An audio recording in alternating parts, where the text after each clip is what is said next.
Harga untuk semua jenis cabai yang dijual di pasar tradisional Kabupaten Ogan Komering Ulu di bulan suci Ramadan ini masih stabil.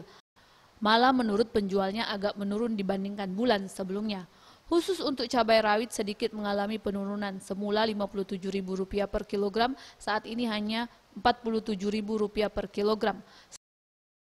Sementara cabai merah besar saat ini cukup stabil berkisar di harga Rp32.000 sampai Rp35.000 per kilogram.